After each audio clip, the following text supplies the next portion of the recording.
Nutrición con Mikey Diet, episodio 104.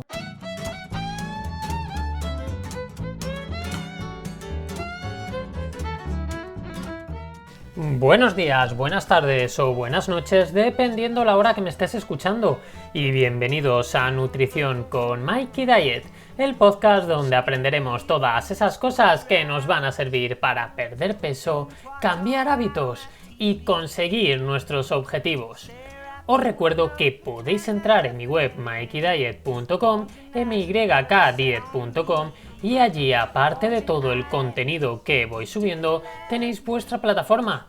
Esa plataforma en la que voy a acompañaros paso a paso en vuestro cambio, en vuestros objetivos, y en el que os resolveré todas las dudas y os ayudaré en todo lo que pueda para ello. Además, tenéis acceso a un montón de cursos que van a facilitar este proceso y vais a poder generar vuestros propios menús para tenerlos siempre accesibles. Y recordad que podéis poneros en contacto conmigo para lo que necesitéis a través de mikeydiet.com/contacto. Y bueno, ya estamos aquí un día más, un martes más, para tratar un tema muy interesante, ya que hoy vamos a hablar de si la medida del peso es la única medida que nos sirve cuando queremos saber cómo va evolucionando nuestro objetivo, cómo vamos consiguiendo poco a poco lo que nos estamos proponiendo, y realmente vamos a ver si es el único factor importante a tener en cuenta. Pero os avanzo algo. No es el único factor, ya que da muy poca información. Pero claro, ¿qué otros factores hay? Pero antes de empezar quiero mandaros muchísima energía, muchísima fuerza para que afrontéis esta semana con muchas ganas, porque aún nos queda semana y hay que intentar hacerlo de la mejor forma posible. Así que ánimo y a por todo. Y bueno, vamos a empezar con el tema de hoy, ya que es seguramente en más de una ocasión el único baremo que habéis utilizado para medir vuestro progreso es el peso. Y esto es un gran error. Tened en cuenta que el peso es solo un factor más, y no el único como se tiende a pensar habitualmente. De hecho, yo cuando pienso en la pérdida de peso, lo pienso como algo mucho más global, aunque la frase perder peso se le quede pequeña. Al final, la medida del peso entre dos personas distintas no nos da ningún valor. No podemos sacar nada en claro únicamente sabiendo el peso de una persona. Imaginad que yo os digo que fulanito pesa 90 kilos y menganito pesa 70. Claro, tras deciros esto os pregunto, ¿cuál de los dos necesita perder peso? Pues realmente solo con estos datos podríamos tender a pensar que fulanito, que pesa 90 kilos, necesita perder más peso que menganito, que pesa únicamente 70. Pero claro, aquí hay datos que nos fallan, ¿verdad? Porque lo que no os he dicho es que fulanito mide 2 metros y menganito mide 1,5 metros. Claro, aquí la cosa cambia, ya no es lo mismo, ¿verdad? Pero por supuesto, aquí solamente hemos añadido un factor más, la altura.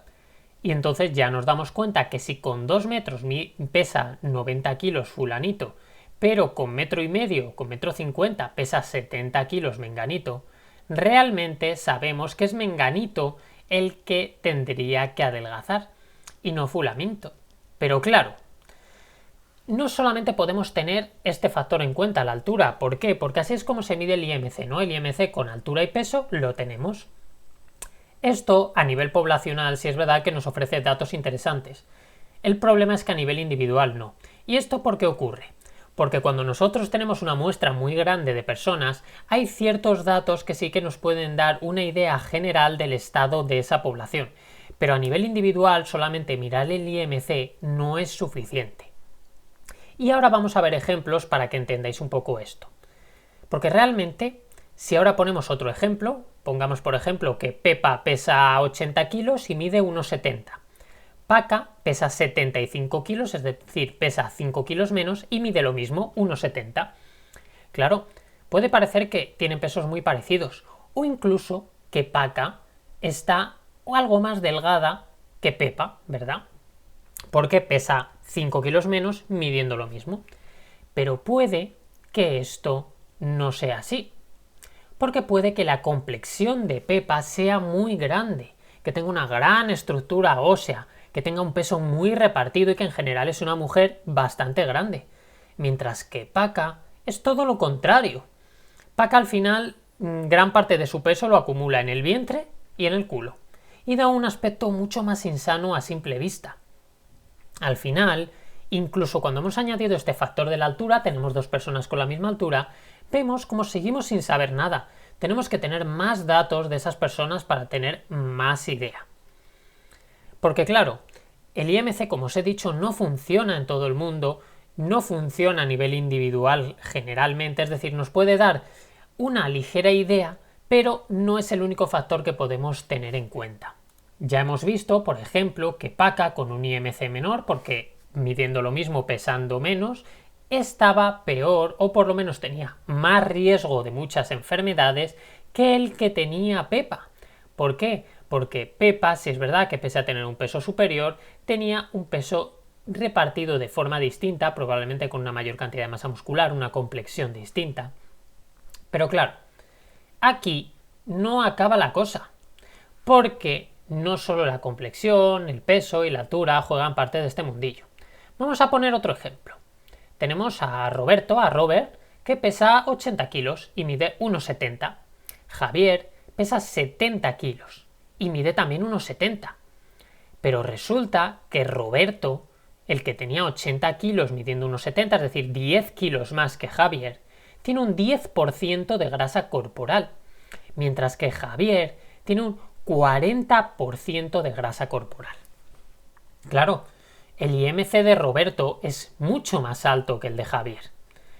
Puede ser que tengan incluso complexiones parecidas, pero resulta que Roberto está muchísimo más sano que Javier.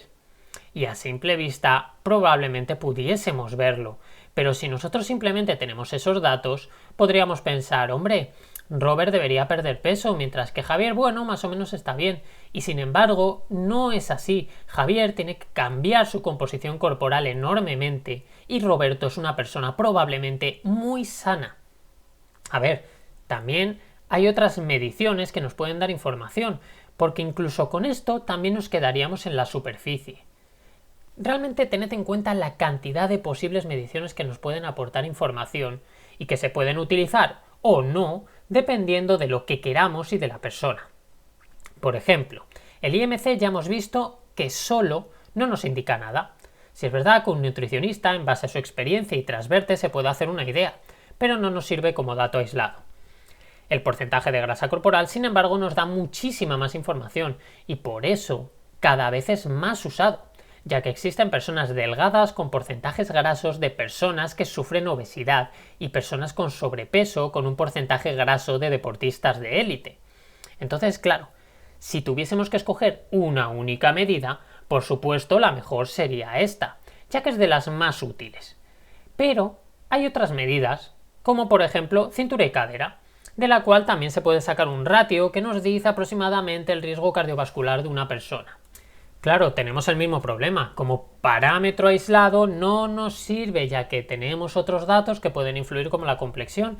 Pero bueno, ya vemos que existen otras medidas, que podemos utilizar otros baremos para poder medir un progreso, ¿de acuerdo? Y el de la cintura y la cadera es bastante utilizado porque también es muy útil.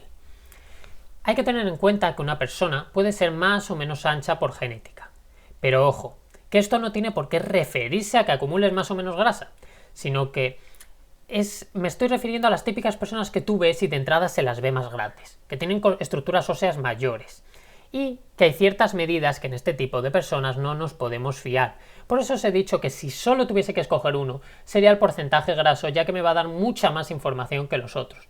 Pero claro, podemos tomar todos los datos que queramos, podemos tomar circunferencias de brazos, de piernas, cintura, cadera, como ya hemos dicho, el peso y la altura, por supuesto, también son importantes en ocasiones. Podemos mirar los pliegues de grasa subcutáneo, ya que eso puede hacer que nos dé más información de cómo está distribuida esa grasa. Los pliegues de grasa subcutáneos son esas mollitas que cuando nos agarramos, es decir, te coges cualquier parte del cuerpo, agarras un poquito y ahí te estás cogiendo esos pliegues de grasa, ¿de acuerdo?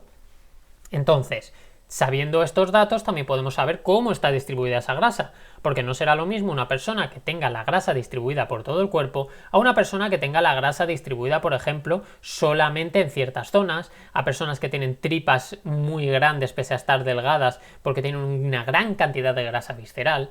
Es decir, hay muchísimas medidas físicas que podemos utilizar. Pero claro, no nos paramos a pensar que se pueden tomar otras medidas que no son físicas.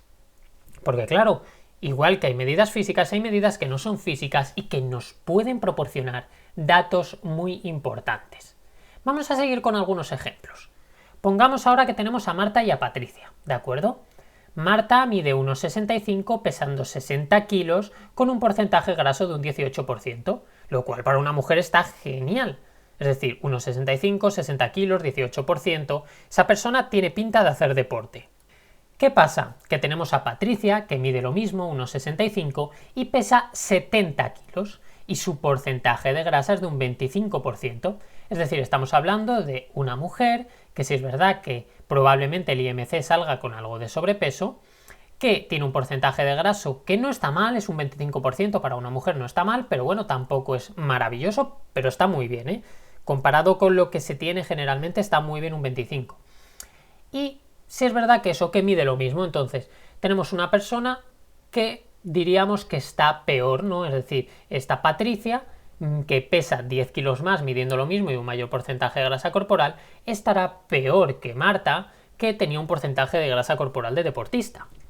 Entonces, claro, realmente, si nos fijamos solo en esto, en estos datos físicos, estamos pensando que Marta está mejor que Patricia. Pero claro, no sabemos que Marta está así porque tiene un entrenamiento muy, muy duro. Mientras que Patricia sí es verdad que entrena, pero no entrena tan duro como ella, no entrena a ese nivel de intensidad. Sin embargo, sabemos que Marta duerme pocas horas, sufre mucho estrés en su trabajo, en general come mal, pero lo compensa con actividad física intensa. Mientras que Patricia vive relajada, duerme bien y come tan bien que es la envidia de cualquier nutricionista. Entonces, ¿qué ocurre? Que al final probablemente Patricia vaya a estar más sana que Marta, pese a que con los parámetros físicos pudiese parecer otra cosa. Es decir, que no es lo mismo si otros aspectos de nuestros hábitos se diferencian tanto, por lo que existen muchas más mediciones no físicas que podríamos hacer. ¿Qué comemos? ¿Cuánto entrenamos? ¿Qué tipo de entrenamiento? ¿Cuánto descansamos? ¿Cuánto estrés tenemos? ¿Cómo es nuestro día a día? Al final no solamente los parámetros físicos son importantes y realmente tenemos que tener en cuenta todas estas cosas.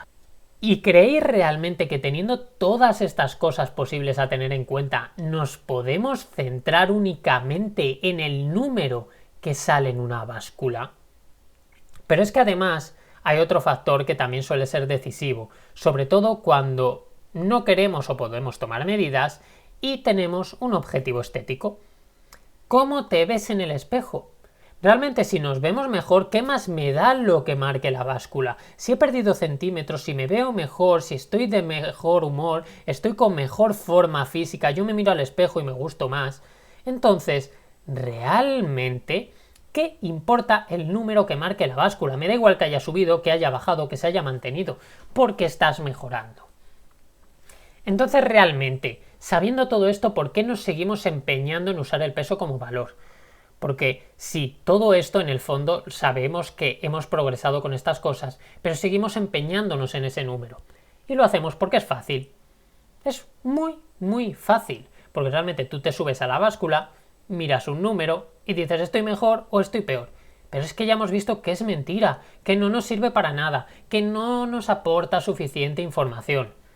Realmente, si queremos algo tan sencillo como eso, es preferible comprarse una báscula que mida el porcentaje graso y nos hacemos una idea más aproximada. Pero como os digo, lo mejor es saber más cosas, tanto físicas como no físicas, como conductuales. Y de esta manera nos hacemos una idea real de todo lo que hemos mejorado y todo lo que hemos avanzado.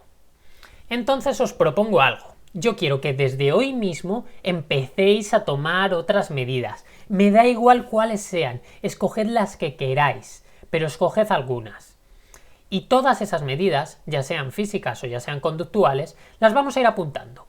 Y dentro de unos meses vamos a ver lo muchísimo que hemos avanzado y vamos a compararlo con el peso para que veamos que realmente fijándonos solo en el peso no tendríamos ni idea de la mejora real.